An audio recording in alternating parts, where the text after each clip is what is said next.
Innovating Education Learning World in association with WISE, an initiative of Qatar Foundation. Are schools the only way when it comes to education? Certainly not, as we will see in this week's Learning World. We will hear success stories from some who have excelled outside the usual education system. In Germany, France and the US, we have different examples of unschooling. Quitting school is normally seen as a threat to one's future. But for some, it can be the first step on the road to success. That's the case for Dale Stevens, who decided to pursue self-directed learning and is now recognized for his work as an educational futurist. Students from all over the world descend on Berlin, not only to experience the vibrant city life, but also to graduate from one of the German capital's 3 universities. Dale J. Stevens went to Berlin from the United States and now lives in the trendy Prenzlauer Berg district. But Dale didn't come to study and then start a career. He had a different idea. I left university because of the gap between theory and practice. The opportunity cost of going to class simply became too high. There were too many things to do outside of school, too many lines of code to write, too many emails to answer, too many conferences to be at, to justify staying in school.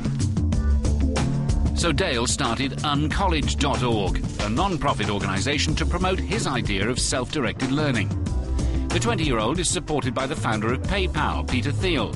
The Thiel Foundation put up €75,000 to help Dale get going. I'm writing a book right now called Hacking Your Education. It's a practical guide to learning the skills that school doesn't teach, but are requisite for success in the real world. It's based on my experiences as an unschooler, but is also incorporating the stories of other people who found success in non-traditional ways. By the time he was 11 years old, Dale's parents had allowed him to leave the classroom and try unschooling, the self-directed form of homeschooling. While his former classmates sat in school, Dale was establishing his own curriculum, taking college classes, starting businesses, living in France, working on political campaigns, and helping to build a library. In Berlin, there's a project similar to Dale's uncollege experience called Playducation, where they believe that playing is key to learning.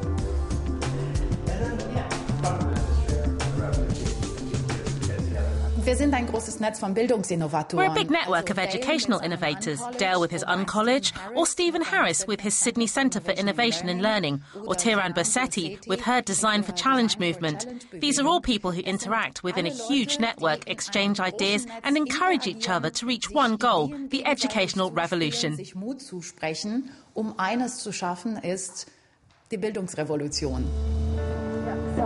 Dale believes there's no single big solution for educational problems. Rather, there are many small ones. Individuals are now empowered to choose and forge their own educational paths, to pick and choose among the educational resources that are out there to create their own learning experience. Dropping out of school can be a disaster for some, but for Dale, it seems to have been the first step towards a bright career.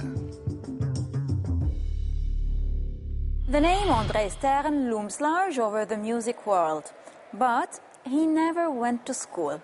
Instead, he was raised in a family which believes that passion is the perfect learning medium and the secret behind competence. Now, let's meet the Sterns. André Stern never went to school, and he's proud of the fact. So proud that he wants his 2-year-old son to do the same. But it wasn't all plain sailing. On a military service form, he had to tick a box showing his level of education and diploma, from nursery school to university. But he didn't have any. The alternative was to tick the illiterate box. But that wasn't right either. It made me laugh. It's been many years now that I understood there was no correct box for me, and I'm glad. I don't want to fit in any box. His father, Arno Stern, is an education researcher who created this place called Le Clos Lieu, or the enclosed space in Paris. Here, the 88-year-old is trying to break down what he calls the school pollution that he feels is holding children back. Youngsters of all ages come to paint, to play, without restraint, without goal, and without competition. It also gives them a chance to interact with others, which is a concern when children are learning at home. Any learning process which follows a program is a restriction. If a child develops according to his needs, he discovers the world and should be encouraged to do so. He needs help, so you have to be with him. You must focus on what the child wants. And, of course, this needs you to take part in your child's life.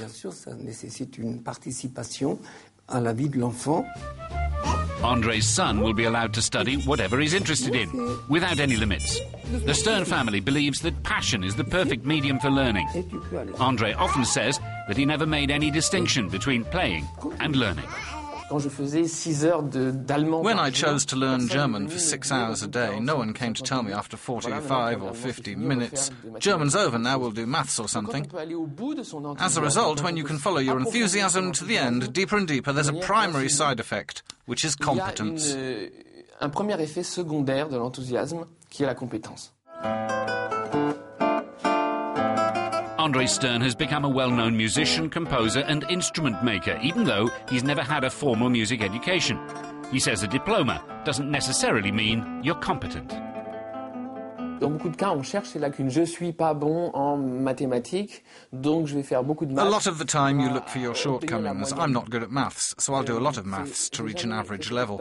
I'd never done that before. My experience was always to find things I was good at and to work even harder in those subjects, to become better, to become an expert and more specialized. Encore meilleur, encore plus expert, plus spécialisé. Andre Stern believes it's better to excel in one field than be average in everything. But that's not a dogma nor a method of education. His son will be free to go to school if he wants to. Life experience was indeed the first teacher of mankind. And for this next family, it remains their children's main source of education. In this report, we follow two kids learning different skills and always doing so according to their interests. It is a more free and fun way of learning that offers children a choice of what they learn. Let's find out more. The dream of an endless summer can come true, especially if you're a child and you don't have to go to school. The Emersons have never sent their children to school, nor do they have a private tutor. The parents don't take the standard school curriculum and teach it to the kids at home. They've turned their back on schooling and homeschooling in favour of unschooling. We don't use a curriculum. We follow their passions, whatever they're interested in. Okay. Children learn to walk, not because we teach them how to take each step. They just, learn to walk on their own. And it doesn't stop there. They have a desire to learn and grow all the time. 12-year-old Abigail learned to read and write by herself. She and her brother had to work out some aspects of maths because they need it in their everyday lives. Their parents believe that conventional schooling fails to make the most out of every child's individual abilities.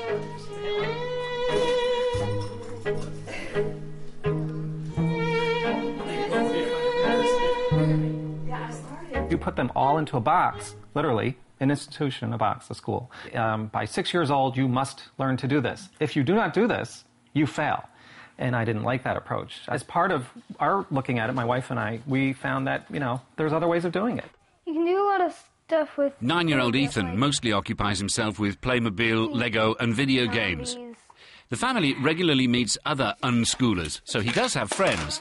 But he only knows 2 children who go to school. We usually only go to bed early when we have to wake up early. Well, if we go to bed around 12 or 1, we usually wake up around, 10. Well, sometimes 12, but if we go to bed really late, then usually 2.